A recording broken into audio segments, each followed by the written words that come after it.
Morning, Impact Baseball. I was thinking of this sudden change that kind of happened to our season over this past week, and I had some ideas and some things I wanted to share with you. And I've been kind of searching for ways that we can keep our players involved and engaged in baseball while we're not allowed to actually get on a field and practice or play. And I started thinking about where we all thought we should be at this moment. And we started working out in January, 2-3 times a week, working out, hitting. Us as coaches, we felt really confident in our players hitting. We started at the ground floor and we worked our way back up, and things were looking pretty good. We had that foundation laid for our pitchers. We were ready to get them out in the dirt and start applying that foundation we'd set forth. We probably spent more time this winter focusing on the mental aspect of the game with some different cognitive drills, some things that we kind of wanted your kids' brains to be processing. So we felt confident in our mental approach. We felt really confident in our rosters. We felt like we had solid players on all 3 rosters, and hopefully this doesn't upset anyone too much, but we should be in at least like tournament 3 by now, I think, is where we, by the schedule we had put forth. But where are we today?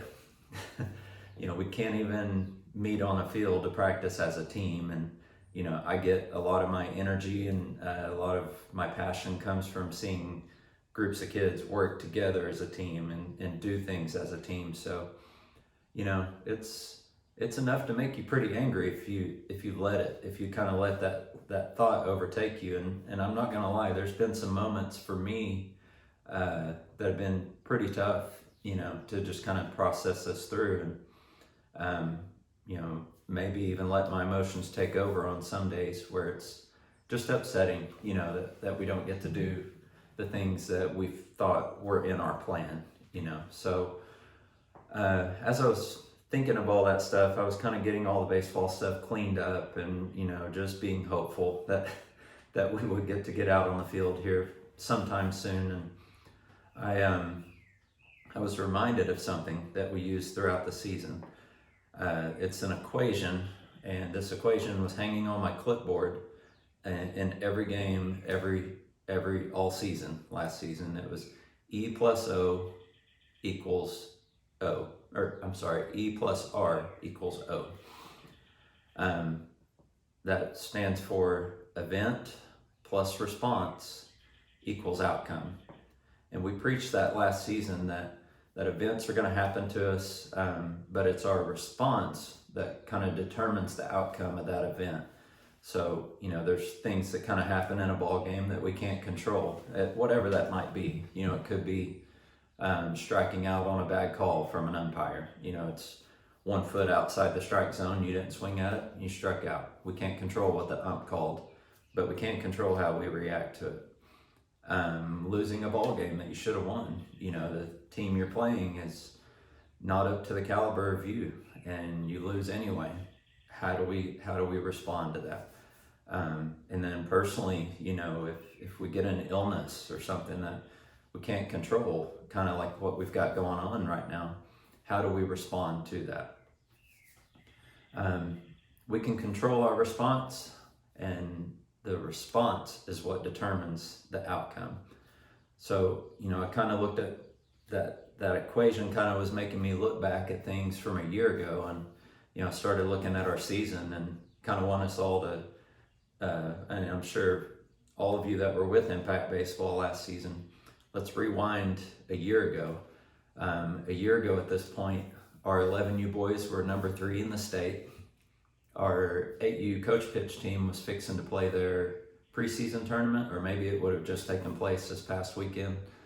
But as good as everything was going, I think the next 2 weekends got rained out. We had a clear weekend, and then we ended up not getting on the field for weeks. I think it was all the way up until Mother's Day before we even got to step back on a field, because we got rained out every weekend.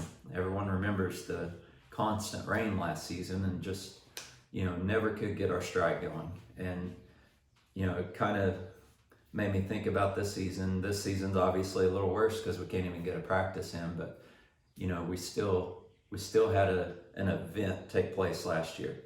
How did we respond to it determined our outcome. And, that wasn't an ideal way for our season to go last year. Obviously, we all want to play according to our plan. It got me thinking of a proverb. One of my favorite proverbs is Proverb 24:16. It says, "For the righteous falls 7 times and rises again, but the wicked stumble in times of calamity." Basically saying the righteous man just continues to get up, continues to keep fighting, and the wicked just stumble and they just stay there. They don't respond. This entire event that we're going through, it's changing the way our world looks. It's changing the way our world operates. We have a choice, though. We have a choice of how we respond to it. The response is going to determine our own personal outcome, and our response could determine the outcome for others as well. So I'm going to say it again: event plus response equals outcome. So what can we do to control the response that we have to this new event that we're dealing with, to create a positive outcome through not only as ball players, but as just people of character? So that's something I think we can do right now. We can utilize this strange time to maybe work on some things that we wouldn't normally work on, that we really, at this time of our season, we wouldn't have time to work on some of these things because we're in the middle of ball games. We're in the middle of the grind of a season, and working on all these little individual things. So maybe our response right now is we're going to have some time to learn some things in different ways.